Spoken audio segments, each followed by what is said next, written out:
Hey, it's Jacqueline from the CTS Sports Room, coming to you from my car. Because it's Christmas time, and my house is full of people, and I told them I was going grocery shopping, but really, I just needed a break. So I downloaded this new app that we just partnered with. It's Superdraft Pro. It is the future of fantasy sports.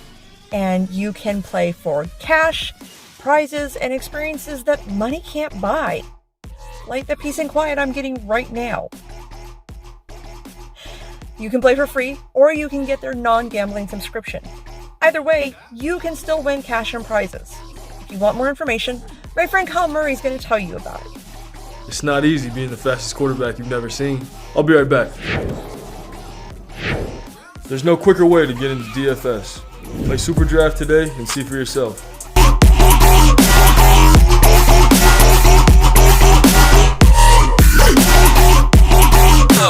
Superdraft Pro and Caesars Entertainment are bringing you the future of fantasy sports. So, if you want to play like a champion or need a break from the family, download Superdraft Pro today. Play like a champion. Information will be in the link below.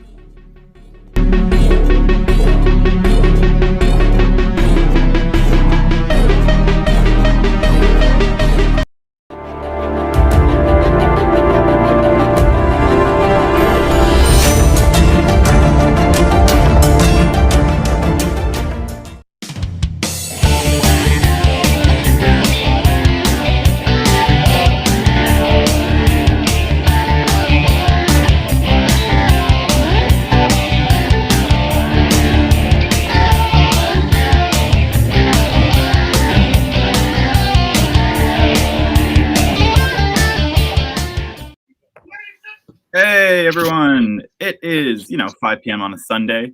That's nighttime, 6 p.m. Eastern. So welcome to we speak in Eastern time because we're men here. No, this is a Central Time Zone only. I'm sorry if you're from another time zone, but it's time for week 3 of Sunday Night Scoreboard. How are you guys doing? I'm good. Doing Got my good. Bama hat on.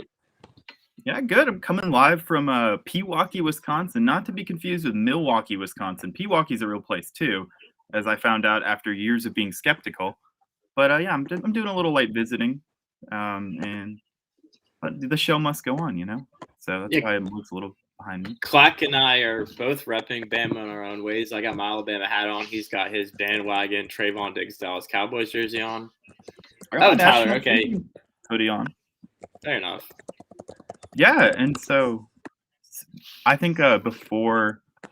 Oh, we got to say goodbye to Clack for a second, but he'll be back. He'll join us in a second. But Joe, you and I can talk about Antonio Brown. Okay, he's obviously had a lot of different issues throughout his career. I mean, Mr. Big Chest, as I affectionately refer to him as. But I mean, he had the peak of everything, right? Because it's never been on field before. And today in the Bucs game, the Bucs were losing 24-10. And he just up and took his jersey off and threw his pads into the stand and walked off the field. I've never seen that happen before.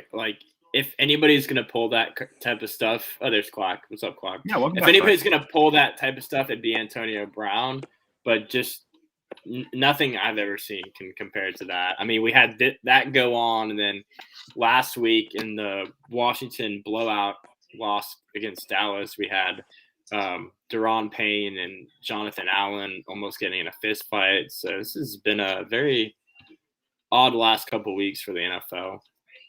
I forgot about the whole fist fight thing where they were just kind of we're just brothers and stuff, which I mean, I guess brothers fight, but that was a little extreme. Actually, today too, I saw that Jalen Ramsey almost punched Taylor Rapp, the safety for the LA Rams. So yeah. Way too much going on with these guys. I don't know what the deal is. Yeah, I don't either. I don't know what the deal is with Clack's internet either. But. Yeah. Okay. I don't know what the deal is with my internet either. I'm having internet issues. No, it's all good. It's all good. We'll just talk and pretend you're not there, like we do every week. Yeah, sounds about right. So, that's true. I mean, for the whole Antonio Brown thing, and I saw Clack you tweeting about it or retweeting it and stuff, but I just hope the dude gets the help he needs. This is bigger than football. This is not a like, oh, so obviously they already came out and said he got released from the Buccaneers. He's not playing with the Bucs anymore. I doubt take another long. team will sign him, like, because it's just not worth it at this point. So I just hope he gets. It's a lot like Everson Griffin on the Vikings, where I just hope that first and above all, like, he's okay and he gets the mental like help, whatever he needs, because obviously signs have been there for a long time. Yeah, I mean it's not like he's a young guy either. He turns 34 in July. This is just the cherry on top of all the issues that he's had with we had that helmet issue, the fake you know what card a couple weeks ago. Like, it just seems like these issues keep piling on and on and on. And I don't really see Antonio Brown really playing for another team unless there's a team that's super desperate. Like you said, the talent is obviously there, but he definitely needs some mental help because he's clearly something's off there. And like you said, it's been off for a while. This isn't anything new. Yeah, I mean, a team that like I would think would make sense for him to go to was Green Bay, just because they have a veteran quarterback, but I did also always think that like the veteran quarterback would help keep him in check, but he just freaked out with Tom Brady as his quarterback, so I don't think that that's a factor anymore. But like they need receiver help and stuff. But my thing about Green Bay, I guess, is they're winning already. They don't need to add that element to the locker room. And then any other team, I don't know any other like playoff bound like competitor teams that don't already have a bunch of good receivers. So yeah, I don't think the risk is worth the reward even with a guy like Antonio Brown. I mean, I saw a tweet that was like, I don't know how Mike Tomlin put up with him for 9 years in Pittsburgh. And I was like, yeah, I mean, Mike Tomlin's definitely one of those coaches that's a no BS type of guy. And the fact that he was there as long as he was before they ultimately just kicked him out is kind of crazy. Yeah. And then one other like specific game thing that I want to talk about before we actually dive into specific games is, what do you think, or who in your guys' opinion are like the top head coaching candidates for next year? I saw the Jaguars already started to interview people. I saw they wanted to interview Bill O'Brien, which I thought was kind of interesting. I don't know. Go ahead and interview him if you want a stagnant NFL offense. Go ahead. I think he's a good head coach, but not a good coordinator, if that makes sense. Like, I agree. As long as you don't give him GM like capacity, because he did trade DeAndre Hopkins for David Johnson. Yeah, I agree. I think Byron Leftwich is going to get a shot. I think that's a good one. As well as Kellen. I think Kellen Moore may get a shot as well. Kellen Moore is my dream replacement for Mike Zimmer, personally. Swing big, because, even if he's bad, you only have him for a year or two, and then you can try again. But the upside is They so have big. not played. I mean, that offense has not been good today, but their offense is the best offense in the NFL. Yeah. And you can't expect them to be great every day. Like, it happens. It's just, after watching mediocre every day, it's definitely an upgrade. And I think we're overlooking the most obvious candidate, though. Yeah, I was just about to say Eric Bieniemy is very obvious, but also I think he's comfortable in Kansas City with Patrick Mahomes, with Andy Reid, and I mean, you're not going to really get a better offense than that with Mahomes, with Tyreek Hill, with Travis Kelce, and I guess it really just depends like what's best for him. I mean, that's a great situation, but obviously it is very hard to turn down a head coaching job in the league because it's all about, continuing to climb that ladder and, finally getting to the point where you can be an NFL head coach. Those opportunities don't come by very often, so it'd be hard to turn your nose up at an opportunity like that. The thing about Bieniemy that kind of scares me is, one, he's like an Andy Reid coach, and those don't have the biggest success rate like following. And two, the bigger thing is like he was just an okay offensive coordinator until they got like Patrick Mahomes and Tyreek Hill and Travis Kelce and all them. Like, I know obviously any coach is going to look better with those players, but he wasn't that inspiring until he got like 3 generational level players. So, well, you could say the same thing about Kellen Moore too at Dallas. I mean, he's got Amari Cooper, CeeDee Lamb, Zeke Elliott, Tony Pollard. Who knows how good of a coach he'll be if he goes somewhere else. But Kellen Moore also started with all that, right? Like, there was no tape of him being an OC where he was bad without it, if that makes sense. Like I Yeah, know that's you true. shouldn't punish the guy because like, oh, he's playing well with good players, you know, Yeah. that's the most backwards logic, but that is kind of where I'm Yeah, at. like it's his fault that he's got all this talent in the world. Yeah, no, and I know it sounds super Mhm. weird, but that's just how I view it. Is like he's proven that he's not as good without it, and Kellen Moore hasn't had the chance. I don't know. Also, Brian Dable from the Bills, he kind of like reinvigorated their offense after they got Josh Allen. So he's a pretty. Mhm. I think he'll get a job in a year or two as a head coach. I have an interesting one I want to ask you guys about. What do you think about Josh McDaniels? I know he almost took the Colts job a couple years back. Ultimately, decided not to. Do you think he'll stay in New England or go elsewhere? He's not a good head coach.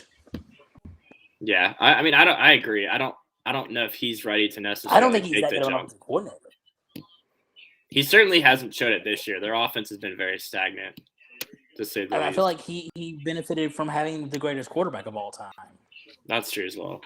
One thing I do like about Josh McDaniels, though, like whether or not you think he's a great coach, he's had to adapt the playbook to like 3 different styles of player in like 3 consecutive years. Mhm. Right? Like he changed from Tom Brady playbook to a Cam Newton playbook back to like a rookie Mac Jones playbook. And they've all had like some levels of success, which I think was super interesting. And like, I don't know, a lot of quarterbacks, I think in today's day and age, like college prospects, would be a lot better in the NFL if their team adapted to them. Like if Lamar played on a Minnesota offense, he would not be an MVP. But John Harbaugh was able to like adapt it and make him an MVP level player. And I think that there's plenty of players like that. So I think that a good coach is, you know, going to be able to adapt to that. And that's one thing that McDaniels has done. Yeah, I mean, some of it's personnel, but obviously it's about how the coaches fit their new teams. Like, you know, you've got we talk about this with the Vikings. You've got Mike Zimmer and who is it, Clint Kubiak, who calls the plays for them. Mhm. You've got guys like that calling the plays for a highly explosive offense that should be putting up like ridiculous numbers, but they're just not because Mike Zimmer is so stuck in his ways running the football. Just sucks to see that all those athletes basically go to waste. Yeah. So let's head into some games now. And today, as of today, there are 5 teams in each like conference that have clinched the playoffs. So in order of seed, as of right now, the AFC, you have the Titans, the Chiefs, the Bengals, the Bills, and the Pats. And apparently I'm frozen. That's funny. The Packers, Rams, Bucks, Cowboys, and Cardinals. So, you know, I think all of these teams have, like, there's no team in here right now. Obviously, we don't have the 6th and 7th seed yet, but there's no team in here right now that I see as like having 0 shot, right? There are some obvious favorites, but I do think that all 10 of these teams like could make some noise. And I mean, hey, the Cardinals are playing pretty well today. After Yeah, they got the being- lead right now. Yeah. They're up like 19-7. Dallas offense hasn't been able to get anything going yet. We'll see if that can change, but the Cardinals have been an interesting team this year because when they're on, they're red hot, but when they're not, it's pretty bad. We've seen that for sure. Yeah, and the Chiefs losing today was huge for the AFC because now the Titans have first place, which is actually super impressive to me considering that they haven't had Derrick Henry for so long, and that's been what their offense has been, you know? And you look at it today, they didn't have crazy numbers, but they still put up 34 points on the Dolphins, who were pretty decent the past couple of weeks. Well, even without Derrick Henry, Deontay Foreman has still stepped up and been huge for them. I'm checking the stat line right now. He had 26 carries, 132 yards, and a touchdown. So they're still finding ways to run the ball even without Derrick Henry, which is very impressive. Yeah. So the first game I want to talk about tonight, right? Patriots Jaguars, rookie versus rookie. The Patriots hung 50 today, 50-10. Mac Jones with three touchdowns. Trevor Lawrence with 1 touchdown, 2 picks. He hadn't thrown a touchdown pass in the last 2, or he'd only thrown 1 touchdown pass in the last 2 months. So hey, he doubled his production in the last 2 months today. But he also had 2 picks. And man, I know Actually, it's had 3 picks. I saw 2 last I checked, but I could be wrong. I'm not a know-it-all. Let me look real quick. Oh, he did have 3 picks.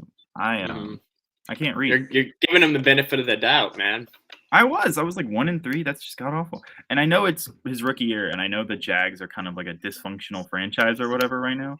But man, it is hard to see them play head to head like that and not go like Trevor Lawrence was not the right pick. I still think that Trevor Lawrence was the right pick. We talked about it last week on our show about how much of his development was probably hindered by Urban Meyer just being a complete moron. So I think you give him Byron Leftwich or one of these other young offensive-minded coaches, and I think he'll be just fine. But another common theme with our show is we talk about all the expectations that are put on rookie quarterbacks because of the success that a lot of these guys have had immediately. But I think Trevor Lawrence in the long run will be just fine. I don't want people to overreact this year just because his numbers as the number 1 overall pick aren't what you would necessarily quote unquote expect. Yeah. I disagree with Joe on that. I think big shocker. Here we go. I think that Trevor Lawrence is going to be a decent quarterback. I don't think he's going to be like, I feel like you're kind of trying to put him in that he's going to get like your Dak Prescott, Lamar Jackson. He's never going to be, I think, a top 10 quarterback. He's going to be kind of your middle of the road guy like Kirk Cousins. I think if you're doing player comparison, I think Kirk Cousins is his limit, is his max. How can I don't understand how you can make that argument with a straight face when it's his first year in the league and he's dealt with all the Urban Meyer crap. I just don't understand how that's possible. Like, we don't know what his ceiling is in his first year. I just don't see him being a top tier player. Like, I mean, he'll be decent, but he's just not going to be like he benefited from a good system in college. He benefited from 2 things in college: a good system and a weak schedule. I mean, you look what happens. He had that 1 year where they won the Natty. A year later, they get demolished by LSU, and then his last year they get demolished by Ohio State in the playoffs. Like, when he really gets to the crunch time, he gets to playing a really good opponent. He's not as consistent. I think that's the same in the NFL. Like, he's not your top tier quarterback. He's just a middle of the road guy. He'll get the job done, but he needs people around him. He needs like a running back around him. He needs receivers around him. Unlike your guys like Mahomes or whatever, they're going to win no matter what. I think if you're ever going to expect Trevor Lawrence to be good, he's going to have a lot of pieces around him. Kind of bold take, but I think that he's been coasting off of his number 1 prospect, like ranking out of high school and a pretty good freshman year for the last 3 years. He's been, he was a good quarterback his sophomore and junior year, but he wasn't earth-shatteringly number 1 prospect good. And I think that people just he was really hyped, and you could see why, right? Like, he had a bunch of attributes that were good, but he was not performing to the level that people were making it out to be, in my opinion. Like, when he finished, 2nd in Heisman voting last year, that was all based on name recognition. Like, if you look at his stats, they were just. There's no reason he should have been top 3. He had 24 touchdowns and 5 picks. Like, I don't know what about that is not good. Okay, but Joe, hold on. When you're playing the likes of Duke, Boston College, NC State, you're going to have that many touchdowns. Okay, so what's the argument that he puts up good numbers with the teams he plays against? You can't fault him for that. He puts up good numbers against very, very inferior competition. Yeah. But the better he's like if you put him in the SEC where he's playing Bama, Auburn, he put up pretty good numbers against the SEC when he played us in the national championship. Yeah, his freshman year. That's what we're saying. I'm just saying. He had 1 good college year. Other than that, he's gradually gone down. I'm literally looking at his numbers right now. In 2018, he had 30 touchdowns, 4 picks. In 2019, he had 36 touchdowns, 8 picks. And then 2020, 24 touchdowns and 5 picks. So I don't know what about those numbers got worse or got bad, but they seem pretty good. Kenny Pickett this year had 42 touchdowns and 7 picks. Like, more touchdowns, less interceptions than. Okay, but look at Kenny Pickett's numbers overall in his time there. They're horrible except for this year. Well, so was Joe Burrows until his last year at LSU, and now Joe Burrow's having a great season. He's led the Bengals to the playoffs. So I just think that it's a little too early to be just calling Trevor Lawrence a bust or saying that his ceiling isn't that high as a very talented quarterback. I mean, he's shown this year he's been kind of bad. I will admit that, but he's also shown flashes in the past, and we know what kind of athlete he is. So, yeah, but let me put it like, okay, this is going to sound a little. Oh no, this is a little bit of a hot take, but it's a little bit of truth to it. A hot take from Like, Clack. not all your- This will be good. And this is going to be, it's kind of a little bit of a stretch, Just but it's spit it also out. true. Just because you don't have to necessarily have great coaching to be great. I mean, there's a lot of players in this league who are great without good coaching, so you can't put it on. You can't just necessarily blame it all on coaching. Yeah. I mean, let's be honest. Urban Meyer has had some good offenses. Not in the NFL, but Urban Meyer's had some good offenses. You can't just blame it all on coaching. I'm not blaming it, but as a rookie, that first year is so crucial to your development as a player overall in the NFL. And so if it doesn't go well, it really puts you behind the 8 ball going forward. I mean, like, shocker, I I'm going to agree. talk about the I agree. Vikings, but, like, you look at Justin Jefferson, his rookie year, they were very adverse to making him the number one guy. And, like, this year they just throw to him much less than they probably should, and yet he still puts up incredible numbers. So I think you can succeed in spite of coaching that's kind of against whatever would help you.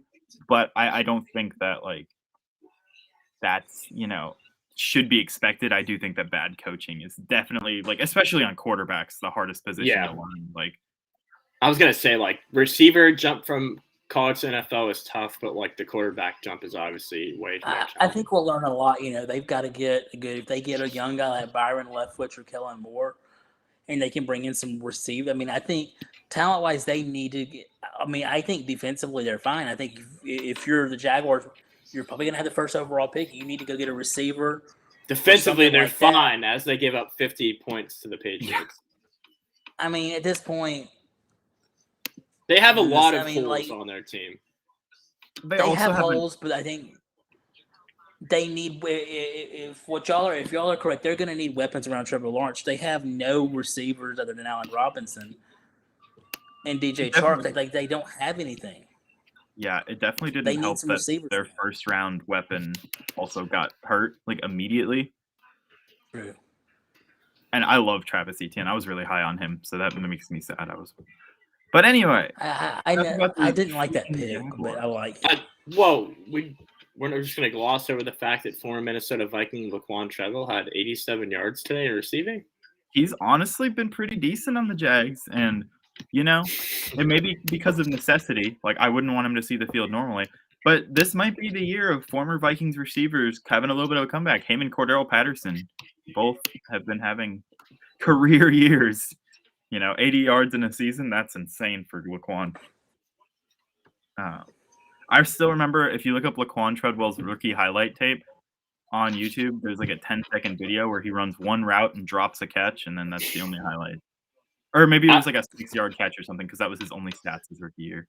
I was very wrong about him, much like everybody else. I thought he'd be a good receiver, but I mean, props to him. At least he's kind of turning it around on a team that desperately needs some sort of receiving help. I liked him and Josh Doxson, and both of them, football team legend. I actually don't even think he made it to the football team days, but still. He was on your team too for a bit. There's so many like crossovers with players that from the Vikings and the Washington football team. So me and Tyler know each other's misery for sure. So the Rams survived the Ravens 20-19. Tyler Huntley, I think, is we've established this already, but he's definitely a top tier backup in the league. I don't know. It's just style. Good question. Would you rather have, obviously smaller sample size with Huntley, would you rather have Tyler Huntley or Taylor Heineke as your backup quarterback? Huntley. I don't know. See, that's so – because if I say Tyler Huntley, it's going to be like you're crazy. But I'm also thinking Tyler Huntley. Heineke definitely has more success, but I think that Tyler Huntley's shown more flashes of being able to get to, like – I mean, look against the Packers, right? Like, Taylor Heineke is a quarterback. He's exactly what you think. He will win against the teams you should win against, and he'll put up a fight against the teams you should lose against, but he will not win you games. Tyler Huntley almost beat the Green Bay Packers. Like, almost only counts in horseshoes and hand grenades or whatever, but he was one throw on a 2-point conversion away from beating the Green Bay Packers, who are the number 1 seed in the NFC. So he can get to that next level. I think if you give him the same amount of experience that Taylor Heineke has, it'd be about the same, the results, but I think I would roll with Tyler Huntley. Also, he's younger, right? Yeah. Heineke's an older guy. He's bounced around, played in the XFL. So, yeah, you're right on that. But also, I don't want to say I'm not a fan of Tyler Huntley, and because I think he has done well, but I also think that a lot of it is just the Ravens' offense is built around a very athletic quarterback. Mm-hmm. We've seen that with Lamar Jackson. So I think when Huntley came in and people were freaking out about him putting up good numbers, I was confused because he's very similar to Lamar Jackson. Obviously, you can't replace Lamar Jackson. Lamar Jackson's an MVP type player, but they have, they share a lot of traits for sure. And their Ravens offense is a lot better than the Washington offense with Scott Turner. Yeah. I agree. Like, that is one thing I was talking about Jim Harbaugh is being able to adapt to his quarterback. So part of it might just be that he's in a team that's, well suited. Here's my question for y'all. Like, do you think, the Rams defense, I think, is still one of the top defenses in the NFL, but do the Rams have the offense to make a run in the playoffs? Matt Stafford has been so weird recently. He started off super hot, but recently he's been throwing about as many picks, or in the Vikings game case, he threw 2 touchdowns to 3 picks. Today he had another, 2 touchdowns and 2 picks. A 1-to-1 ratio is not good, especially for a guy that was heralded as an MVP candidate. I honestly think, and I said this before the season, if their offense can click, they've got the defense to win this whole thing. They were my Super Bowl pick, and I kind of want to stay by that because they've got a great defense, but it's just the offense. They don't necessarily have a running game. They've lost one of their best receivers for the season. Even the Cooper Kupp has been absolutely dominant this year. Yeah. Will the real Matt Stafford show up in time for the playoffs, and can they go in and beat the likes of Dallas, who's struggling big time right now? Can they go in and beat Dallas, Green Bay, or Tampa? And I'm kind of starting to doubt my Super Bowl pick at this point. We do know that staying with one team is not your specialty. That's true. We know that. I'm not worried about their offense skill position wise. Odell's definitely stepped up, even with Robert Woods being out. I'm worried about their offensive line. Protecting Matt Stafford and giving him the time he needs to throw the ball. And then defensively, I know they have Jalen Ramsey, Von Miller, and Aaron Donald, but their linebackers are a little questionable, and their secondary, aside from Jalen Ramsey, can be questionable at times. Yeah. So I want to take this moment to give a quick shout out to our sponsor, and we'll play the video. So we'll be back in a minute. Sorry, they're our partner. I was just about to say that. We're not sponsored yet. Yeah, no. They're our partner, Super Draft Pro. So here's Jacqueline. Hey, it's Jacqueline from the CTS Sports Room, coming to you from my car. Because it's Christmas time, and my house is full of people, and I told them I was going grocery shopping, but really, I just needed a break. So I downloaded this new app that we just partnered with. It's Super Draft Pro. It is the future of fantasy sports. And you can play for cash, prizes, and experiences that money can't buy. Like the peace and quiet I'm getting right now. You can play for free, or you can get their non-gambling subscription. Either way, you can still win cash and prizes. If you want more information, my friend Kyle Murray is going to tell you about it. It's not easy being the fastest quarterback you've never seen. I'll be right back. There's no quicker way to get into DFS. Play Super Draft today and see for yourself.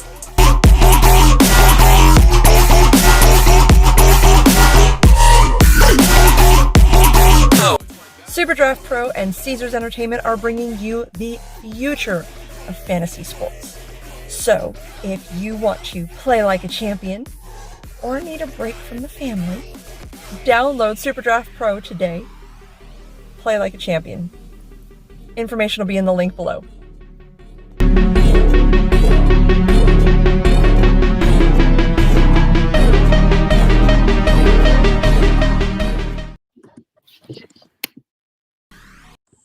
My bad. I started playing the ad again. I tried to end it. But thank you to our partners, SuperDraft Pro.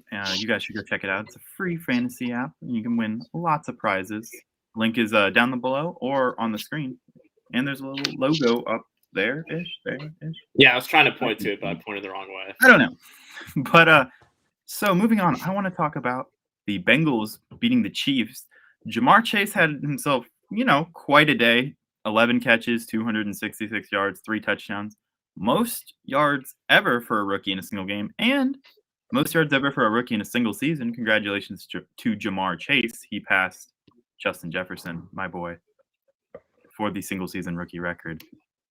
And, I was going to complain. I was going to dispute the record. I was going to go, oh, he had 17 games to do it. But he did it by game 16. So can't even hate, Congratulations. You beat him by 29 yards. I just want to say that the Bengals are very fun to watch. And I know I picked the Packers to win the Super Bowl, but I would not be mad if the Bengals just went on a run and won the whole thing. Because offensively, there's not a team in the league that's more fun to watch. You have Joe Burrow, you've got Joe Mixon, you've got Jamar Chase, T. Higgins, Tyler Boyd, just a plethora of targets and guys who make big plays consistently. And Joe Burrow, I was surprised. Go ahead. I was just going to say, I was surprised that they were able to beat the Chiefs today. I knew it would be close. I didn't think they'd be able to pull out the win, but I think the Bengals are a team that's very hot at the right time as the season's about to end going into the postseason, and they're a team that I wouldn't want to play if I was an NFL team. Yeah, sorry. I was just going to say that Joe Burrow has dang near 1,000 yards over the last, 2 games? That's crazy. He had 430 today.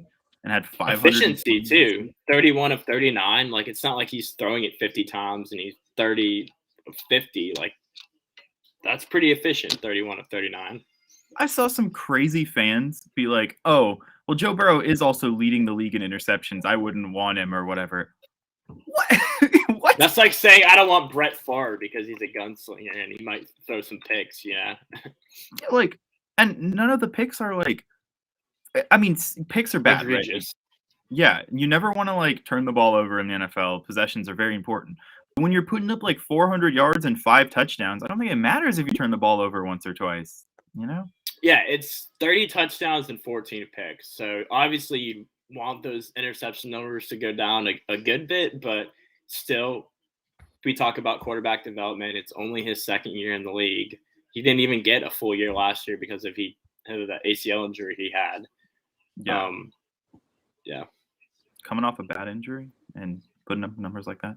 Man, I wasn't sure about Joe Burrow, but I'm a believer now. He is very good. It definitely helps that he was able to reunite with Jamar Chase, who I was also not too sure about. But they've proven that these LSU guys can ball out at the NFL as much as we all don't like that as Bama fans. Yeah. So we have the Titans stomping the Dolphins 34-3. I was sad. I'm a surrogate Dolphins fan as long as Tua's there. So it never makes me happy when my sweet Hawaiian prince is curb stomped like that. But they were on a 7 or 8 game win streak. And you can't expect it to go forever, right? This is not a great game, but the Titans stepped up to number 1 seed in the AFC. So that's cool for them. They're going to get Derrick Henry back, too, probably next week. Yeah, I did see he was ramping up. He practiced, apparently, in some capacity this week. So if they can get him back in time for the playoffs, that's going to be insane. Yeah, he was ramping up to full practice, I heard. That man is a physical freak. I don't know how he does it, but... Is he still top 5 in rushing yards? Do you know? He was close. As of a couple weeks ago, he was still up there. I wouldn't be shocked at all. But some of these other guys have had a lot of time to gain ground on him, but he built himself a nice little lead. Yeah, because he hasn't played since week 8, and it's week 17 now. So that's insane. But the Dolphins are still very much alive in the playoffs. They don't control their own destiny anymore, which is unfortunate because the Colts and the Raiders are both 9-7 now, and the Raiders beat the Colts today, which is huge for them because they have the tiebreaker now. So, that's actually the next game that we had on our list. Funny enough, wow! What a great transition! Segues, even when I'm not trying to segue, the Raiders beat the Colts. We love saying the word segue too. Apparently, I swear every week. Yeah, it's a good word, and also it's not spelled at all like it should be. But so the Raiders win 23-20. Big win for the Raiders. Now they're the 6th seed in the AFC. And, I think for all the ups and downs they've had, I think they deserve to make the playoffs this year. They've dealt with a lot. Yeah, I actually had no idea. I had no idea that they beat the Colts today. Somehow I missed that, but that's very surprising because the Raiders are one of those teams that's very up and down this year. Like they'll have wins, you'd be like, that's a very impressive win against a quality opponent, and then they'll have losses where you're like, they really should have beaten that team. And Carson Wentz didn't look like he did too hot today. Obviously, Jonathan Taylor is going to get his yards, he's going to get his touchdowns, but if they're going to rely on him like they've had the luxury of relying on him like the last month and a half of the season, when it gets to playoff time, if they make the playoffs, I just don't think they're going to be able to do that. Teams are going to find a way to figure out how to stop that, at least in some regard. As much as I love flashy offenses, it seems like every year offenses slow down a lot in the playoffs because you're playing actually good teams. So just any high-scoring team in general makes me a little weary. Even you look at the Chiefs last year; they were steamrolling every week until they met the Bucs in the Super Bowl, and that was not a pretty game. Yeah, I thought the Colts were going to be one of those teams that could come in the playoffs and just ruin somebody's season in the playoffs. But like today, they just did not look good. You got to remember their quarterback is Carson Wentz. Well, he hasn't practiced all week too, right? Yeah, well, that's why I'm weary about them though. Like they've been able to just run the hell out of the ball, and it's worked out for them. But I don't see that being a recipe for success all the way to the Super Bowl. I think you have to be able to pass it a little bit better than they've been able to. Yeah. So next up, and the last of our games that's finished already, the Philadelphia Eagles. By the way, shout out the Eagles. I watched Silver Linings Playbook for the first time last night. It was a pretty good movie. Would recommend. They beat the Washington football team 20-16. Huge win for the Eagles because it pretty much solidifies them in the playoffs. They would have to lose next week, and the Vikings would have to win their next 2 games for them to not make it. And, Washington football team, honestly, at this point, they were already pretty much mathematically eliminated. They might have been mathematically eliminated. So it's not a bad loss for them because, might as well get a better draft pick while you can. But it's never good to lose to division opponents. It never feels good. Yeah, no. And I always feel like a jerk at the end of the year because I feel like they're always in this weird position where it's like, technically, if we win out the next 4 games or a couple of games, we could still make the playoffs. But the way I see it, is it really worth making the playoffs, barely scraping by and getting in like they did last year? Or would you rather, pick 5 or 6 spots higher and be able to get a better player? But you can't root for your team to lose. I sound like a villain when I do that. But at the same time, it's just find yourself in a situation every year with this team. I completely agree. And that's why I think you have to root for your team to lose in situations like that. Again, it makes you sound like such a horrible sports fan. But like you said with the football team, like I'm seeing with the Vikings right now, you find yourself in this cycle of mediocrity. Unless you hit an amazing player, right? Like you get Patrick Mahomes at 10. Unless you hit someone like that and get incredibly lucky, you're stuck in picking a mid-round player that helps you out a little bit, but not enough to get you over the hump. And then I think it was tough this year too because I knew we needed a quarterback in the draft, and we probably could have traded up and got one, but we picked just a little bit late, like 19, so it would have been the price to pay to move up to get a guy would have been a bit challenging, and they ended up getting Jamin Davis, and he's just been horrendous for them this year. And I can't help but wonder if they missed the playoffs last year, would they have been able to get one of these other guys that were in that 15 range. Yeah, Mac Jones. Yeah, I would have loved to have Mac Jones or Justin Fields or one of those guys. But as usual, they were sat back on their butts and just expected things to happen at the quarterback position. It's something that they've been doing for years and years. And I think they've come to the realization that Taylor Heineke is not the answer and that they need to solve this quarterback issue that's been plaguing the franchise for God as long as I can remember. They thought they had something with RG3, but ultimately we all know how that worked out. So it's frustrating, but I'm really not surprised, and I'm hopeful that they can figure things out in the offseason. Are you muted, Clack? I saw your mouth move, but no noise came out. Clack, are you muted? The quarterback. What? Are y'all not hearing me, or what is going on? No. Okay, we got that. Yeah, we heard that. Okay. Joe, when is the last time y'all actually had a quarterback you thought, oh, this guy can lead us somewhere other than RG3, and he did not? Kirk was serviceable, but we decided that Kirk Cousins was not good enough for us, and we've been in the quarterback oasis ever since then. Sure, Kirk Cousins, his ceiling isn't that high, but I would take him in a heartbeat the last 4 years over these journeyman bozos that we've had. Yeah. Nice way to put it. Very nice way to put it. Very PC way to put it.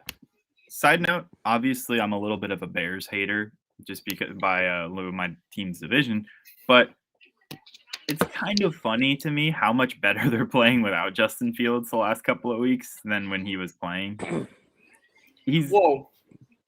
That situation is kind of like the Tua situation and a lot like the Urban Meyer situation, where I think bad coaching is hindering Fields' development. I hate that Nagy as a coach. I think he's a horrible coach. Yeah. I mean, I agree with that. I think that they should have either committed to him or not committed to him, but they kind of did the Tua, like you said, where 1 week he was the guy, and the next week, if he had a little shaky game, they took him out. And it doesn't help that they have 3 quarterbacks that are all about the same level now. Yeah. That's, two's good, 3's a crowd, right? So there's a couple important games that are actually in progress right now, starting with the Cowboys-Cardinals. Both teams have already made the playoffs, but in my opinion, Cardinals winning this is huge because they've been on a huge slide recently, and them winning, especially against a really good Dallas team, would do wonders for their confidence coming back. And I think they were actually up last I saw. Yeah, they're up 22-7. I think the Dallas Cowboys are riding high after that beatdown of Washington last week, and so their offense has been sputtering today. I mean, they could still. Arizona does have a good defense. Yeah, they do. I mean, they could come back and win this game. I mean, they're not down by too much. The fourth quarter's about to start. Have a 4th and 1 on the St. Louis, Arizona 11. Yeah, and you just made me cry for no reason. The St. Louis sports are gone. You had to remind me. Well, you really I know how to was kick a thinking, guy when he's down. I think Cardinals. I think St. Louis Cardinals, and so St. Louis just slipped out. You are thinking about the best team in baseball, so. Do what? Do what? Anyway, the other one I did want to highlight that's going on right now, Panthers-Saints. It's the 4th quarter of that game. The Panthers are down 10-12 because. Clack, you're a Saints fan, aren't you? Depending on the year.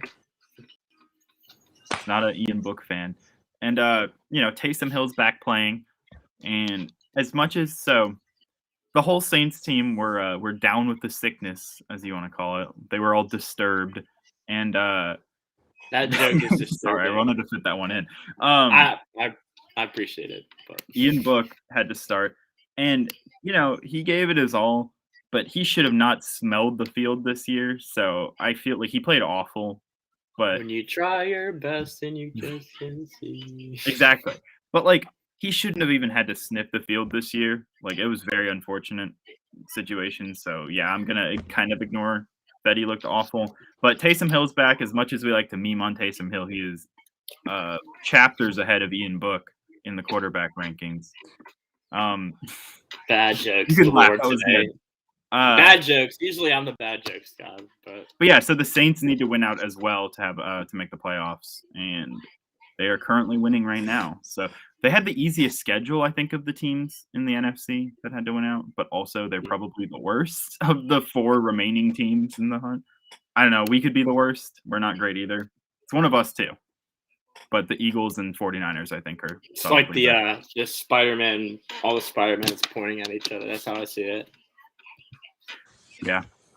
And so real quick, you just brought up the 49ers. I'm kind of briefly following this game. Trey Lance has played okay today. And it's against the Texans, but the Texans defense hasn't been horrible this year. I mean, their team as a whole, they've only won 4 games, but that's a rookie quarterback who's done well. And we always talk about rookie quarterbacks on this show. Well, speaking of rookie quarterbacks, Davis Mills has played, And I think it's time. I think it's fair to pump the brakes on the Davis Mills train a little bit. He had a great game and he's looked solid, but people are like, "Oh, is Davis Mills the second best rookie from this class?" and stuff. I saw a lot of hot takes like, well, he's been way better than you expected him to be. Yes, and that one huge game he had helped. I don't think he's they should take a quarterback. I don't know. It's a weird situation with the quarterbacks this offseason. We'll see how it shakes out. I mean, it depends on how high you are on Davis Mills, I guess, which is, probably the best situation for them because Mills has showed enough that they don't need to take a quarterback right away. Mm-hmm. And you can roll with him if you want, but also you can. I think they're probably better off waiting a year. That way you can see if Mills is any good and the quarterback class next year is better. So that's just my opinion. Also, it's funny that they got as many wins this year as they did with Deshaun Watson last year, right? Or was it 2 years ago? I think it was Watson's most recent season. They were also. Yeah, no, you're right. I didn't even realize that. That's hilarious. Maybe people should trade 3 first-round picks for Davis Mills. Who knows? So tonight's game, I'm real excited. It's Sunday Night Scoreboard. We get to talk about the real Sunday bias too. No bias at all. Complete level-headed takes here. It's the border battle too this year. The Vikings and Packers. Matt LaFleur has been great in his Packers tenure, but he has lost to the Vikings 3 times in the 3 seasons that he's been there, which is pretty impressive. That's a much better win rate than most teams have against them. So I'll take it. That being said, I will give you my guarantee right now that there is 0 chance in hell that we even come close. Kirk Cousins, he's also disturbed. He's down with the sickness. Ooh, and he does not have the magic wand, and so he can't. He won't. He's gone for at least 5 days. He has no chance of playing tonight. He's not. Sean just got activated, like he was a robot or something. He got activated, and he is in line to start. While you may be thinking that's your number 2 quarterback, it makes sense. I do not like this one bit. Sean Mannion is like a 30-something-year-old veteran quarterback. He's 29. He's 29, he said? It does feel like he's been in the league forever. Continue. No. He's been in the league for a long time. He even started a game last year. He's thrown 0 touchdown passes in his career. Has probably 300 or 400 total yards or something like that. And at this point, I get it, right? Mike Zimmer, look me in the eyes. I get it. Your job is over if you don't win this game, and you don't want that to happen. And I know you want to play your veteran guy, but for the sake of the Vikings, playing Kellen Mond makes more sense. Sean Mannion is not going to win you this game. Kellen Mond might be an X factor. Who knows? He might go out there and play well. He'll probably play poorly. He's a third-round quarterback for a reason, but you never know if you don't go, right? Like, you'll never shine if you don't go. Well, you know exactly. The game plan with Sean Mannion is the same game plan it would have been with Kirk Cousins. You're just going to ride down the choke. Yeah, exactly. But unfortunately, the chances of him completing that pass are a lot less likely than if it were Kirk Cousins. Which sucks for a guy like me who's in his fantasy championship with Justin Jefferson. Thankfully, I don't think it'll come down to that. I have a pretty large lead, but it stinks for the Vikings because I was hoping this would be a good game, and I don't know if it will be. I only have one thing to say about y'all are quoting the most corny songs. I don't think it's y'all. I think it's mostly been me. It's usually me though. Clack, you got to add a little dynamic to the show. You know, a little humor. You can't just be sitting there. Dallas just scored. It is 22-13. They're lining up to kick the extra point. Clack has just been ordering his Cardinals jersey. We don't know how well kicking is. Who scored for him? Dallas. Who scored, Clack? I'm not asking who scored for. I had flipped back to check on a couple other games and flipped back and they had scored. Ooh, maybe we stand a shot. I was gonna mention Jair Alexander and David Bakhtiari got activated off IR this game, but Jair Alexander is joining Kirk Cousins in the plexiglass cage of emotion for this game. So, ooh, that's tough. Coming right off the IR, thinking you're gonna play. Just kidding. Yeah, and so doesn't probably change the outcome of this game at all. But like I said, and with Kellen Mond, right, he's a lot faster than Sean Mannion. You can at least maybe run read options like you're freaking Virginia Tech. Like, Mike Zimmer would hate running a read option. But I think it makes more sense. I think it gives you the same amount of chance to win.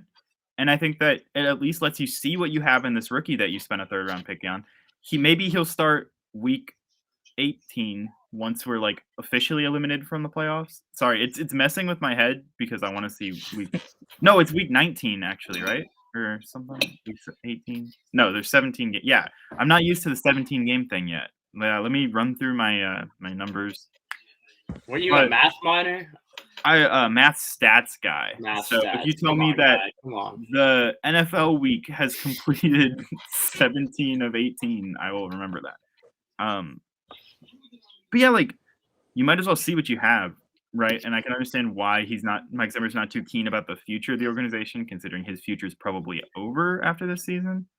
So he doesn't care about that, but the Packers lock up the number 1 seed in the NFC if they win tonight. So that's cool. They'll get a first round bye. And then what else do we have from this game? Oh yeah. So I did want to go on one last little rant, and then I'll open myself to questions for the class.